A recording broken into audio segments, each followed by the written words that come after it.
How's it going, guys? Upper tier podcast viewers, everyone within the podcast. Sorry I could not be there. I am currently, as this video probably goes out, in the air on my way back to Dublin. So, I'm going to give you my Mount Rushmore of heels. So, 4 heels that'll be on my Mount Rushmore.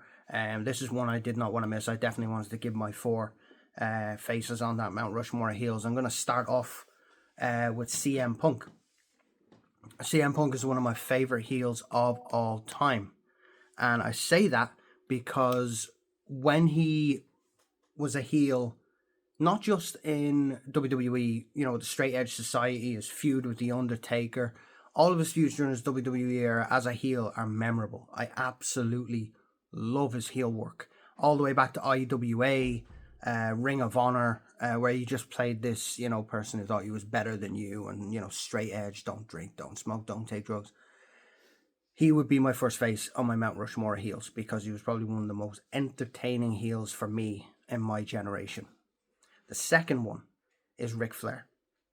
You cannot have in my opinion, you cannot have a heel Mount Rushmore without Ric Flair in there because he's just a natural heel. He is, limousine riding, private plane flying, he has that gimmick that makes you want to hate him because his whole persona at the time and still is, living in excess and having a lifestyle that, the average Joe would never be able to have, and pisses people off. And that is the heel that I love, the natural heel that people can believe maybe he is actually like that, when in this case he was.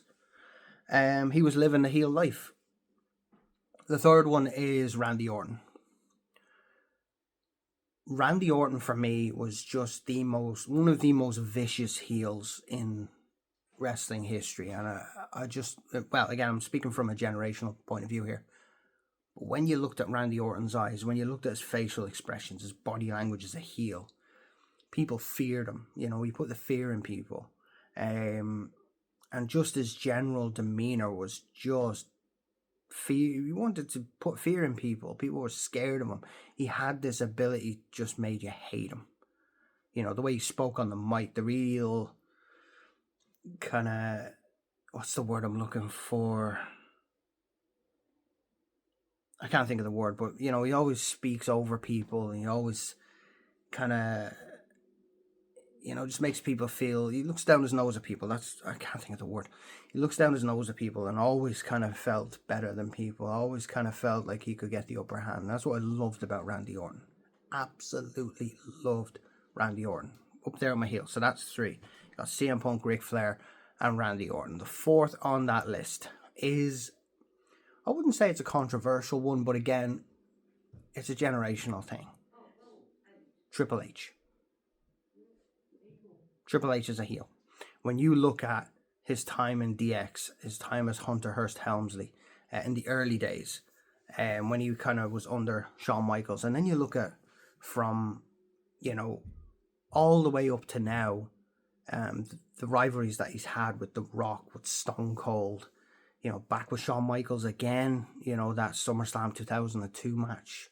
When you look at all these things, and take into consideration all the factors when he was a heel, especially the McMahon Helmsley era and stuff like that. And when I was really, young and watching Raw and just loving every minute of him as a heel. When you look back on it now, yeah, but at the time you're like, oh, you such a prick. But that's my 4 for Mount Rushmore: Triple H, Randy Orton, Ric Flair, and CM Punk. Catch you guys on the next podcast.